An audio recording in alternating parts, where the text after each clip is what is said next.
சொல்லுங்க. என்ன சொல்றாரு? 2820 19 நான் என்றும் தான் என்றும் நாடினேன், நான் என்றும் தான் என்றும் நாடினேன், நாடலும் நான் என்றும் தான் என்றும் வேறு இரண்டில்லை என்பது நான் என்ற ஞான முதல்வனே நல்கினான், நான் என்று நானும் நினைப்பொழிந்தேனே, நான் என்ற நானும் நினைப்பொழிந்தேனே என்ற என்ன அர்த்தம்னா, நான் வேறு சிவன் வேறு என்று நாடினேன், நான் வேறு சிவன் வேறு என்று நாடினேன். முதல்ல ஆரம்பத்தில் சிவன் வேறு நான் வேறு அப்படின்னு வரிசையில் நின்று போய் நான் நாடினேன். அவரெல்லாம் கடவுள் இந்த பூமியை படைச்சாரு, நான் வந்து சாதாரணமான ஒரு புழு மனுஷன், இந்த எண்ணமே மனுஷனுக்கு இருக்கக்கூடாது. எப்படி மிகப்பெரியவனாக நம்மளே உயர்த்தி பார்க்கணும். பெரிதும் பெரிதிகளும் பாரதியார். எங்கேயாவது போனால் பெருசா ஒன்று கேட்கணுமா? நண்டு தின்ற ஊருக்கு போனால் நடுத்துண்டு காணுங்கணும். நண்டு தின்ற ஊருக்கு போயிட்டோம், நீ தின்ன மாட்டேன்னு சொன்னா அவங்க அங்கே எவனும் மதிக்க மாட்டான், நடு துண்டை விடுங்கணும். அப்பதான் நம்மளை பெரியார் நினைப்பான். அங்கே போய் நான் செய்வங்க எனக்கு எல்லாம் ஆகாதுங்கன்னு சொல்லக்கூடாது. சொன்னா அந்த ஊரில் உள்ள நம்ம சேர்த்து வெளியே போடான்றோம். காரியம் சாதிக்க போயிருக்க, நண்டு ஒரு நாள் தின்னேன். அப்போ என்ன சொல்வாரு? நண்டு தின்ற ஊருக்கு போனால் நடு துண்டு கேளும்பாங்க. அப்போ பெரிதும் பெரிதுகள்ங்கிற மாதிரி என்ன சொல்றாருன்னா, நான் வேறு சிவன் வேறு என்று நாடினேன். முதல்ல எனக்கு தெரியாது. அதுக்கப்புறம் அவ்வாறு நாடிய போது நான் வேறு தான் வேறு என்று இரு பொருள் இல்லை என்ற உண்மையை நான் என்ற ஞான முதல்வனே நல்கினான். என்ன சொல்றாரு? ஞானம் எனக்கு வந்ததுக்கு அப்புறம், அடே நீ வேற நான் வேற இல்லடா, உனக்குள்ளதான் நான் இருக்கிறேன்டான்னு சொல்லி எனக்கு அவனே நல்கினான். ஞானம் வந்த போது ஞானம் இல்லாதவர்களுக்குத்தான் இந்த சரியைகிரியெல்லாம் வச்சிருக்காங்க. ஞானம் கடைசியில தான் வரும். சரியைகிரி என்பது சாதாரண மக்கள் வைக்கப்பட்டது. நாம என்ன செய்யணும்னா, ஞானம் அடைந்த பின்பு நாம் அங்கதான் நின்றுகிட்டு இருக்கணும். ஞானத்தை தேடுறோம், ஆனா அங்கேயே சுத்தணும்.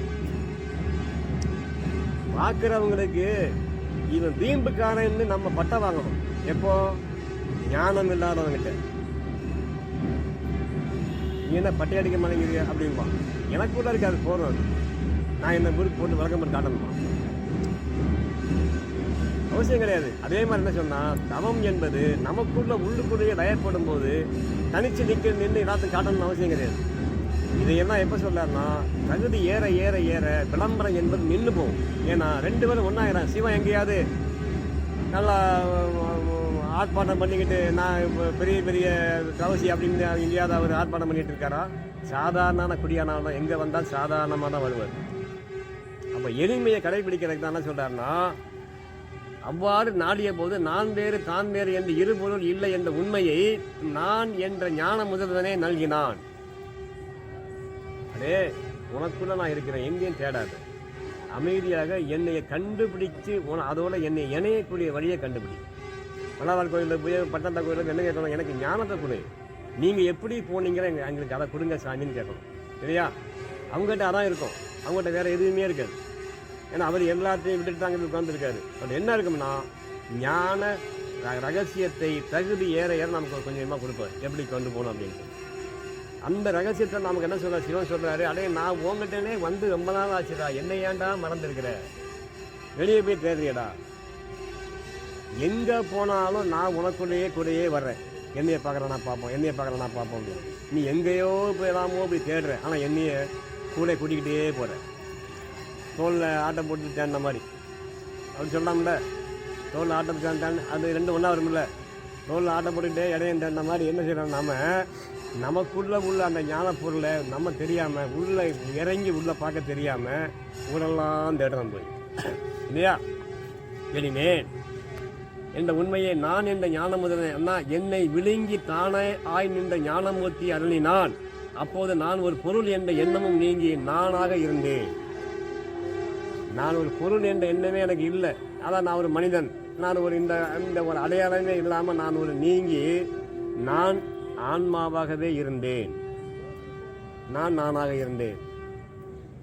அப்போ ஆன்ம ஞானம் பெற்றதுக்கு அப்புறம் தான் ஆன்மாங்கிற ரகசியமே புரிய ஆரம்பிக்கும் போது தான், சிவத்தோட அருள் நமக்கு கிடைக்கும் போது தான் நாம யாருன்ற ரகசியம் நமக்கு தெரியாது.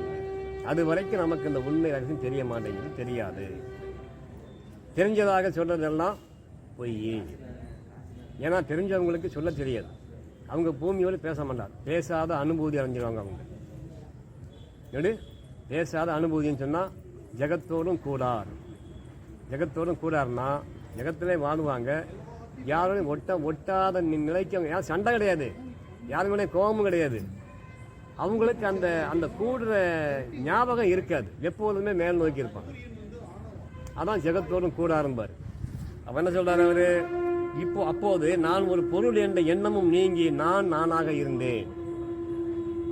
ஆச்சா, அவர் சொல்றாரு, துவைத பாவனை விட்டு அபேதமாக நாடினால் மெய்ஞானம் உதயமாகும். துவைதம் என்றால் அத்வைதம், அத்வைதம் என்றால் ரெண்டு, துவைதம் என்றால் ரெண்டு, அத்வைதம் என்றால் ஒன்று. இதுதான் நான் சொன்னேன். அப்புறம் ஆதிசங்கர் தான் சொல்லுவார், துவைதமாக இறைவனை நாடாதே, அவர் வேறு நாம் வேறு என்ற எண்ணம் இருக்கும் வரைக்கும் நமக்கு. அதான் அதுவும் இதான் ஒன்று. அதான் தான் நான் சொல்ல வந்தேன். தத்துவமசி ரகசியம் தான். எப்படி தத்துவமசி ரகசியம் தான், நான் அவனாக இருக்கிறேன். அப்போ ரொம்ப அருமையாக சொல்றாரு. ஆமாம், ஆதிசங்கருடைய சொல்லு அருமையாக இருக்கும். ஒரு வருடம் முடிச்சிடுவார். அப்போ என்ன சொல்றாங்கன்னா, இறைவனை துவைத பாவனையில் பாராதே. எப்படி அவர் வேறு நாம வேறு, கடவுள் வேறு மனிதன் வேறு, இந்த எண்ணமே சாதாரண மனிதனுக்கு மட்டும்தான் இருக்கணும். நாள் ஆக ஆக ஆக துவைதம் என்பது நின்று விட வேண்டும். எங்க பார்த்தாலும் நீக்கமர நிறைஞ்சிருக்கிறவன் நமக்குள்ள மட்டும் எப்படி இல்லாம இருப்பான்? நமக்குள்ள இருக்கிறான்ற ரகசியத்தை தெரிஞ்சுக்கிட்டவங்களுக்கு எல்லாருக்குள்ள இருக்கான்ற ரகசியமும் தெரிய ஆரம்பிக்கும். இங்க அதுவும் உரையமாயிரும். அவரும் சிவன் தான் அப்படின்னு வரும்போது எல்லாரையும் கடவுளாக பார்க்கும்போது பூமி முழுவதுமே சொர்க்கலோகமாக மாறும் அவங்களுக்கு, அவங்க வரைக்கும். நான் மட்டும் கடவுளா நிலையை பார்த்துட்டேன்றவங்களுக்கு அந்த நிலை இருக்காது. மற்றவங்களும் கடவுளாக பார்ப்பாங்க. வாடிய பயிரை கண்டபொழுதெல்லாம் அவர் ஏன் வாடினாரு? பயிரை கண்டபொழுது அவருக்கு மட்டும் ஏன் வாடுறது என்ன வந்துச்சு? அந்த பயிருக்குள்ள உயிரோடு அவர் உயிர் இணைஞ்சதுனால அந்த வேதனை அவருக்கு புரியுது இல்லையா? எத்தனை பேர் எல்லாரும் ரோட்டில் போயிருக்காங்க, வந்திருக்காங்க, எல்லாருக்குமே அந்த வார்த்தை வந்துச்சு. இந்த வாடிய பயிரை கண்டபொழுதெல்லாம் வாடினேன் என்ற வார்த்தையே கொடுக்கக்கூடிய தகுதியோடு அந்த வார்த்தை வெளியே வருதுன்னா அந்த ஞானம் சொன்ன வார்த்தை அது. மேலே யாருக்கும் அந்த வார்த்தை வராது. வேற மாதிரி சொல்லுவாங்க, புல்லு காஞ்சி கிடக்குதும்பாங்க. அப்போ இந்த ஆன்ம ஞானத்துக்கு தகுதி உள்ளவனாக மாற்றக்கூடிய ரகசியமே நமக்கு இறை ஞானத்தில் அந்த சிவானந்தம் வரும்போது மட்டும்தான் கிடைக்குது இல்லையா? அப்ப என்ன சொல்றாரு? துவைத பாவனை விட்டு இறைவனை எப்போதுமே அந்நியமாக பார்க்காதீங்க. அவர் ஆலயத்துக்குள்ள வந்தாலும் காலை எடுத்து உள்ள வச்சதுங்க நம்ம கணக்கு அங்கே போயிடும். வந்தாச்சு, என்ன வேணும்னு கேளு, என்ன வேணும்னு பாருன்னு அங்கே கணக்கு எடுத்து பார்த்துருப்பாங்க. இவனுக்கு இப்போ கொடுக்க வேண்டாம், கொஞ்சம் நாள் ஆகட்டும். சரி, இப்போ கொடுத்தாலும் இவ்வளோ கொடுக்க வேண்டாம், கொஞ்சம் குறைச்சி கொடு. எல்லா ரகசியமும் எல்லா வேண்டுதலும் அங்கே நம்ம காலுக்கு பட்ட உடனேயே அதிர்வில் அங்கே போய் சேர்ந்துடணும். இந்த எண்ணம் முதல்ல வரணும். நாம போய் நேரம் நின்றுக்கிட்டு மகாராஜா எனக்கு கோரிக்கை கேளுங்க அப்படின்னா அப்போ அவரும் கடவுளும் மனுஷனாயிடுவாரு.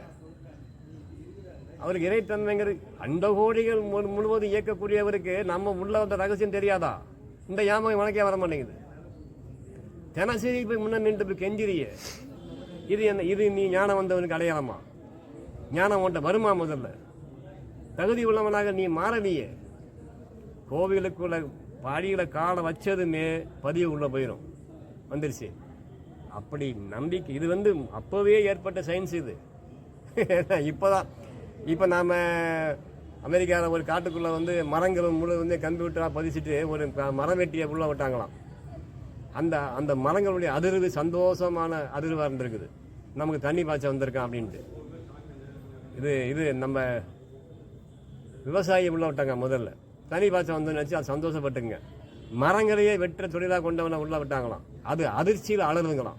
எங்க அந்த கம்ப்யூட்டர் மூலமாக இங்கே ரெக்கார்டில் காட்டுது, மானிட்டரில் காட்டிருக்குது. இந்த விஞ்ஞானம் கோயிலுக்குள்ளே இருக்காதா? இது ஏன் நம்ம மூளை அதை நம்ப மாட்டேங்குது? நம்ம வரிசையில் 100 ரூபா டிக்கெட்டை போட்டு கடை முன்னபி நின்னாதான் தெரியுமா அந்த அம்மாவுக்கு? இப்போ அது என்ன கண்ணாடி போட்டு உட்காந்துருக்கு உள்ள பார்க்கறதுக்கு?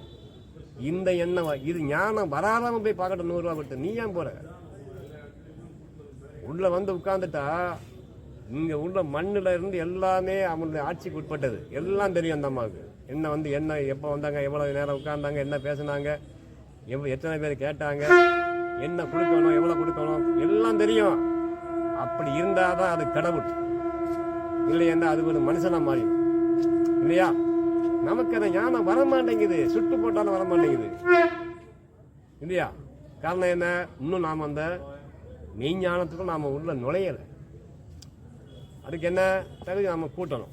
அதான் சொல்ல துவைத பானை விட்டுட்டாரா, சரி